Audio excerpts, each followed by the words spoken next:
Well, great morning, everybody, or great afternoon. We are here at the AMC Center, and you are listening to and watching Woman to Woman with Wanda Carter. And for those of you who are listening on Blog Talk Radio, you are hearing and seeing, if you're on with us on Facebook Live, the guests who will be discussing the topic for the show. We're going to take a quick pause and give all of you who would like to join us on Facebook Live a chance to pull up the Female Solution on Facebook Live. And if you're on your phone or on your device and hearing us, that's fine too. And we will give you a moment to catch up to us. And then when we come back, we're going to introduce to you the great women who have joined us today to give us their perspective on something that is really destroying our society, even though supposedly it was supposed to keep us safe. And that is the prison industrial complex. America has made a big business out of putting people in jail. Is it really keeping us safe, or is it generating income for those who have an investment in the prison industry? So we'll talk about that after this quick break. And if you're listening online, some of you have joined us already online. We want you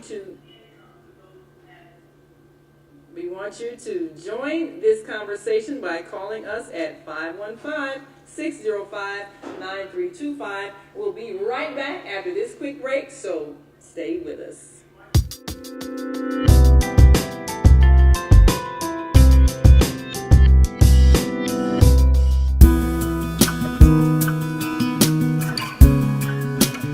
More young women go to school than ever before.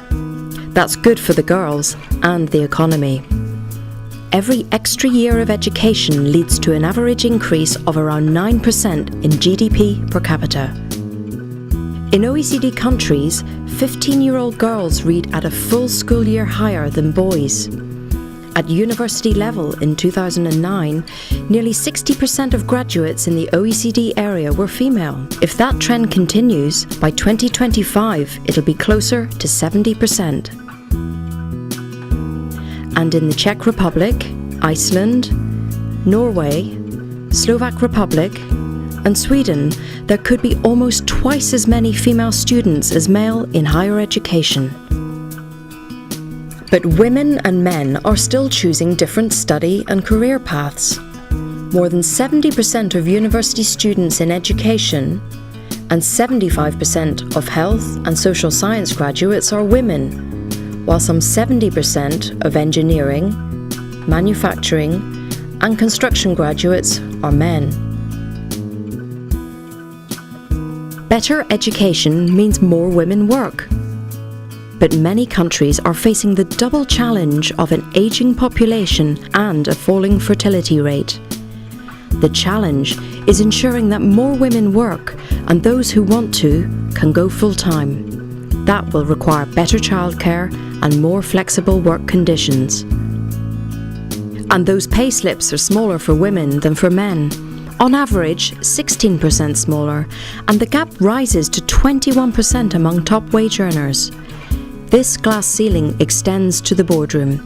On average, across listed companies in the OECD, there's only one woman for every 9 men at the boardroom table. In Norway, 40% of board members are women as a result of a mandatory quota introduced in 2006. In Sweden, France, and Finland, between 15 and 20% of board members are women. That drops to less than 5% in Germany, Japan, and the Netherlands. Education is a good start, but what about employment and entrepreneurship? The next step must be to break down the barriers in the job market. Giving men and women the same chance to contribute, both at home and work, will boost growth and well-being for everyone.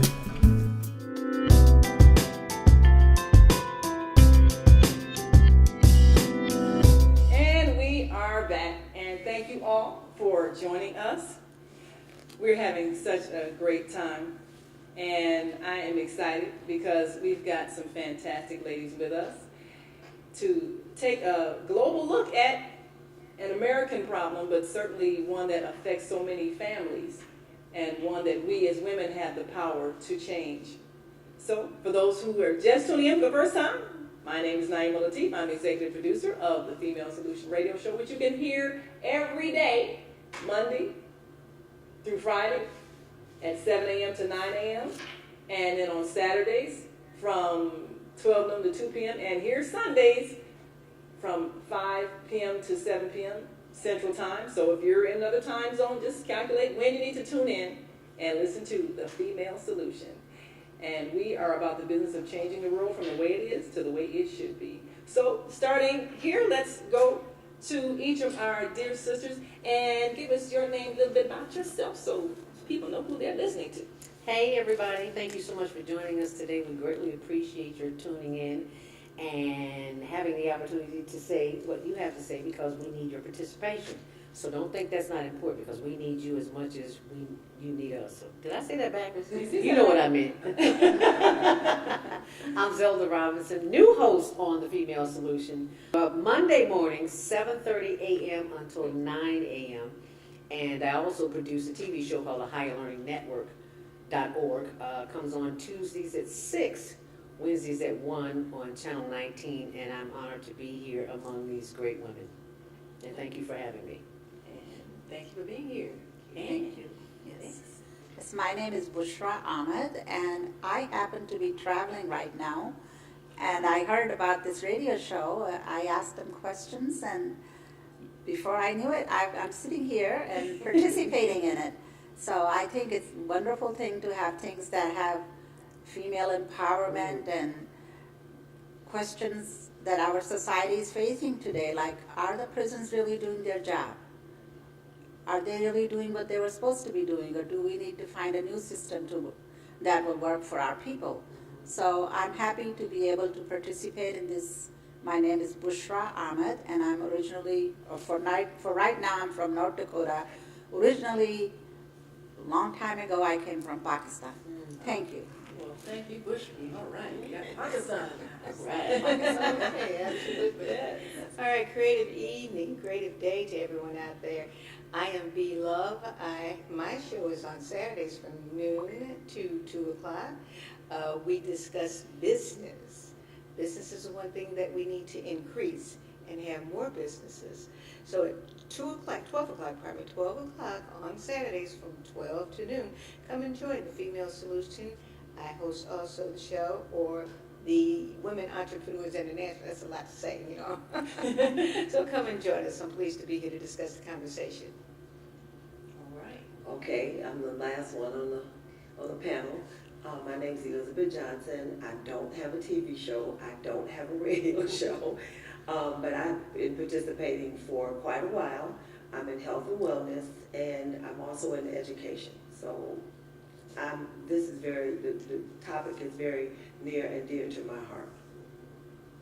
Yes, well, thank you all for being here, and we appreciate you giving your own unique perspective.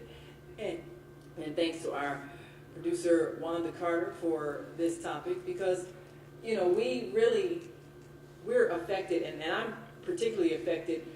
Several years ago, I was participating in a program of helping women who were incarcerated to get their children back from the Department of Children and Family Services. And what happens, of course, when you go to jail, who's watching your children? So a lot of times they end up as wards of the state.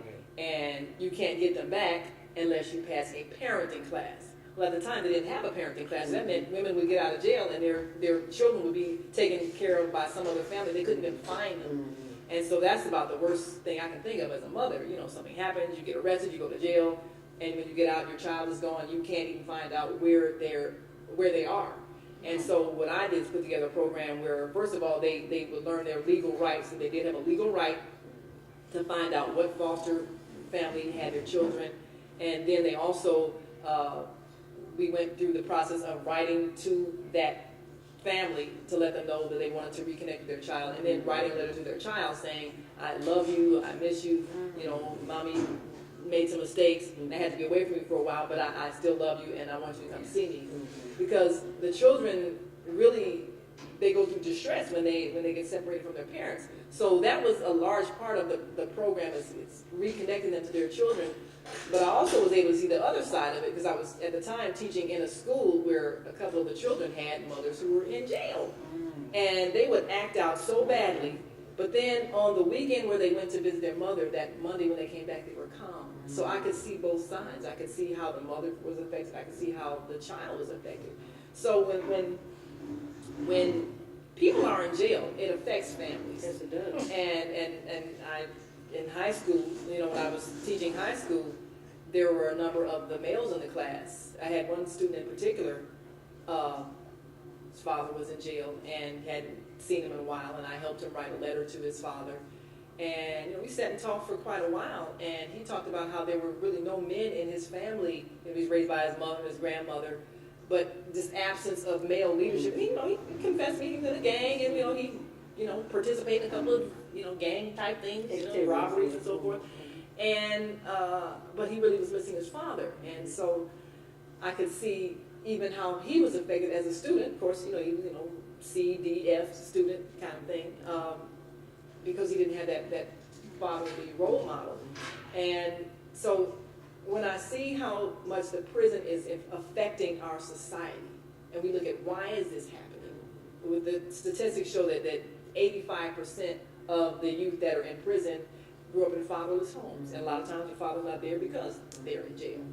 And anybody who's had a son that's in jail, you know how that affects you. That's that person who can't then fulfill their role as a young man, get married, have children, and all that. So we want to take a look at that and see how we can stop the rise of the jail system, because it's become so much ingrained a part of our society, and we're the mothers who raise the children, and then there's this guilt factor. If you have a child that goes to jail, what did I do wrong? I must have messed up as a mother. So we got all of that going on, and sometimes there's shame. So my first question is, we know that there's some people that go to jail, and they stay in jail because they don't have the money to get out. As a matter of fact, Dr. Willie Wilson recently paid bail for like 200 people who didn't have the money to get out of jail. They've been sitting there for maybe a year or two because they didn't have $100 to pay to get out of jail. But then there are those who actually do wrong things and they go to jail. What do you think we can do as volunteers, we can do as citizens? What can we do in the process, either visiting, writing letters, or even changing policy that could stop this destruction of our families through jail?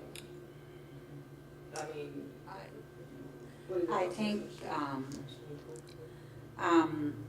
I think what we need to do is not to put people in prison, not necessarily put people in prison when they do wrong. They are responsible.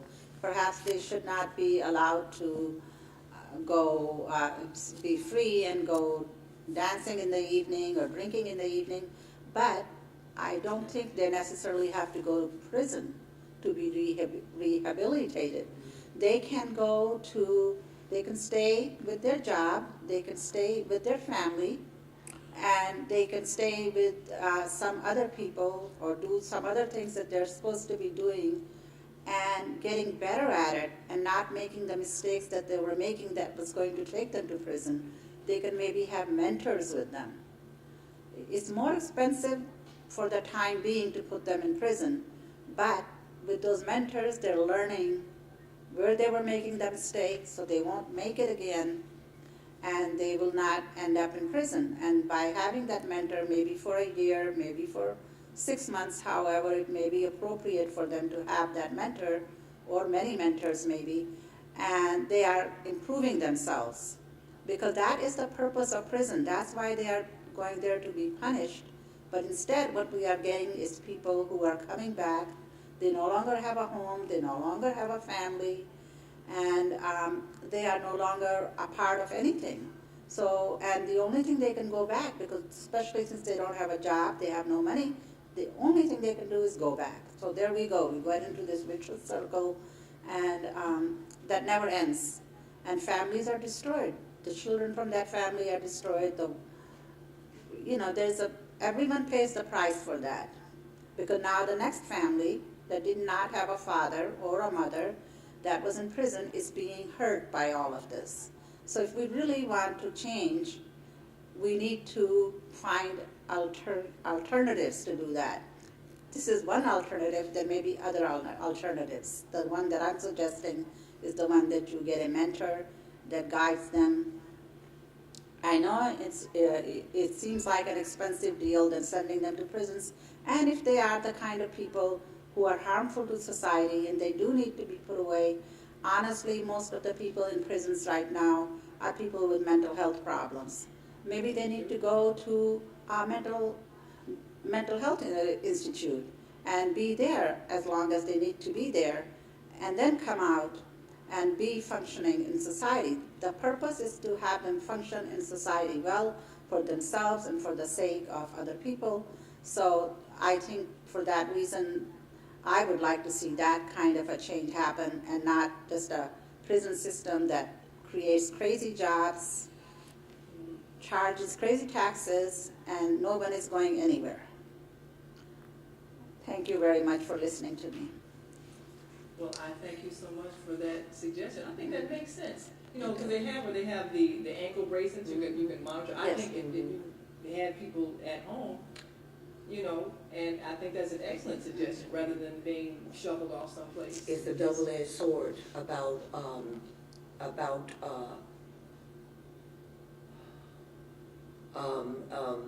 at home, being locked up at home. It's a double-edged sword. And what most people don't realize is that when you come home on house arrest, you literally turn that house into a prison. Mm-hmm. But people don't think about it that way. When you are on house arrest, what we have done is that we've taken our home, a place that was supposed to be loving and caring for you, and we've turned it into a prison for that person. So when they get off of house arrest, they don't want to be there because they've been there and they were not able to leave there. It's a psychological thing for people that are on house arrest. And as a former employee of Cook County Task Division, it was my job. I had like 30-some odd grown men that some were younger than me, some were older than me, and every day from 9 o'clock until 4 o'clock, they were locked up in a room with me. Well, I was, depending on how you look at it, because I felt that I was locked up because I literally had to go through 3 different checkpoints, and I was locked up. I was in the jail. And so the only redeeming value is I knew I could go home. Mm-hmm. These gentlemen came before, the majority of them that were there before they were sentenced. And before some of them went to trial, some of them had to go through this program. And it was my job to make them understand that when you go to jail, your wife goes to jail, your mother goes to jail, however many children you have, they go to jail, your friends and family. So if you are doing, and this was before sentencing, and some of them were, instead of them they were on house arrest, but they still had to come here, they still had to go there. It was my job to make them understand all the ramifications and the people that they were literally, they were affecting their lives. Some of them, a lot of them were innocent. A lot of them were actually set up. And when we talk about prisons and being locked up, I can remember back in the 80s, every Thursday, young men would go in the house because on Thursday it was like a free-for-all. The policeman would just pick you up because you were walking down the street. We had people, my son was sitting on my porch, and the policeman got ready to approach him, and I came out of the door and asked him, why are you bothering him? Because they get paid per person. Cook County spends $3 million a day to keep these people locked up. And then when you go through the system, you get locked up, you gotta go before a judge. And Victoria Stewart, I'm putting her out on blast because there's a lot of young men that got locked up and they didn't have probable cause, but she had them locked up anyway. So they locked up. Their parents got to pay a bond. They got to find a lawyer.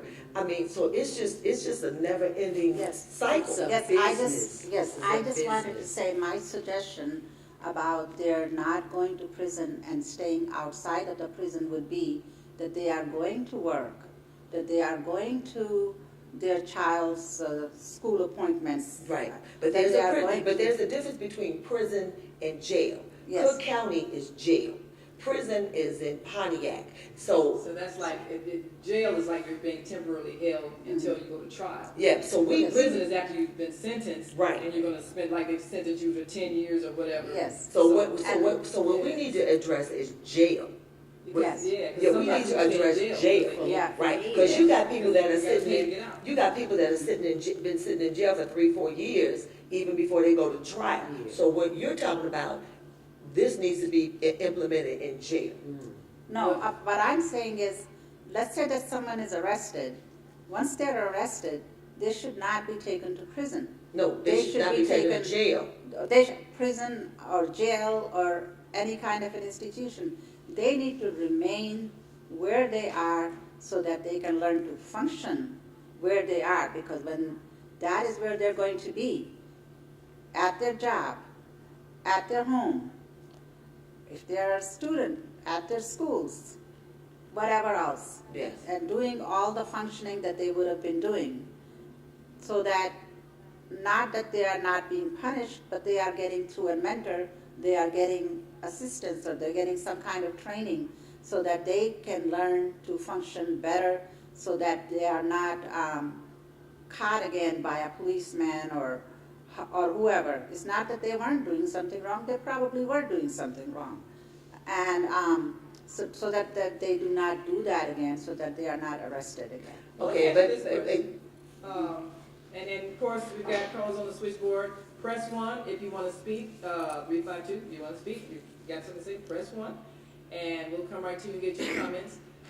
But let's say a person is arrested because of a domestic violence situation. Yes. You know, husband beats up his wife. Mhm. And he's arrested and he goes to jail. Well, if he went back home, he would be a danger to his family, because that's the reason why they had to arrest him, because he was out of control. So how would you suggest that we handle that kind of situation where the person was arrested because they created a problem in the home? They're having an anger management problem. Well, take some classes in anger. Anger management, and you know, you don't get help through classes. I've heard that if you go through anger management classes or groups, that might not help you. What really helps is going through one-on-one. Yeah. So that would really help to Therapy. have, not just therapy, just, because, the therapy bills can really go up high. Maybe somebody, an assistant to a therapist or someone, and someone who knows how to work with people and guide them. We now have coaches, and they're a little bit less money than a therapist, I think. So, so maybe we can take that, and they can be guided that way, rather than having to go through prison where they lose the job, the family, everything, and they're not getting to practice. That's just it. They're not getting to practice their skills. I see what she's saying, Yeah. but I know I also work as a substitute teacher at Uh-huh. York, and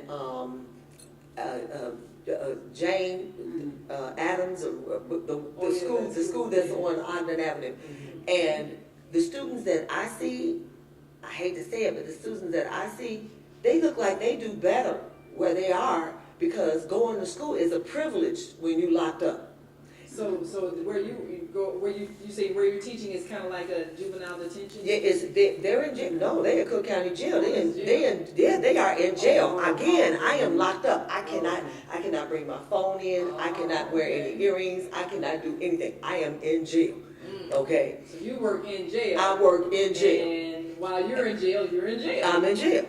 But what I notice is that the students that are participating in being educated, they are really learning. I mean, I had students that were in the process of teaching me trigonometry. They were teaching me French. I'm not saying that jail is a good place, but I'm saying that you got a group of students or you got a group of people that while they're in there, they are doing something with their time. They are, and they have decided within their minds they're not coming back there. Well, That's wonderful if you can if you can find people to decide not to go there. Chances are that they weren't doing that badly when they were in the world outside either, because they were doing something right. They probably were already motivated to be doing well in those courses. And they just got caught up. So I guess there is no one answer. I was just suggesting one thing. So maybe there is no one answer. Maybe we need to figure out many different answers that they may suit different people. They may suit the kind of people you're talking about, and then they may suit the domestic violence kind of people. Yeah. So there may be different answers for different people. Because they had a program on Scared Straight. Yes. And after those children went through prison and saw what these men endured and saw what was going on, they literally like, oh no, I don't want that kind of life. I'm not committing another crime. But then you also have a group of young people that are followers, and they get into in a car. Somebody's driving and they're walking home. They go, hey man, I'll give you a ride home. And they get in a car, and then the policeman gets in back of them, and they see the blue light. Now the guy that's driving the car knows the car's stolen, so he jumps out. But the guy that's sitting in the passenger seat, it's like, well, what happened? Right. So he's sitting there. And he goes to jail. And he goes to jail. He goes to a theft that he knew nothing about. Yeah, that happens. Guilty by association. Guilty by association. And if you don't have a good lawyer that can actually get those facts and get you acquitted, then you can go to jail. A lot of times people go to jail. There are a lot of people in jail. Research the facts and present you to jail. Right. Most people that go to jail. 9 out of 10 don't have money, can't afford to get out of jail. Yes. So, it's cyclical. But the fact still remains that Cook County Jail is a business. Pontiac Correctional Center is a business. If you have money, if you have extra money, and I'm not even suggesting this because people of color, I can't even imagine buying stock in a prison. But they trade stock on the NASDAQ every day for being in prison. And when you call your credit card company, at one time you could have been talking to somebody that was locked up.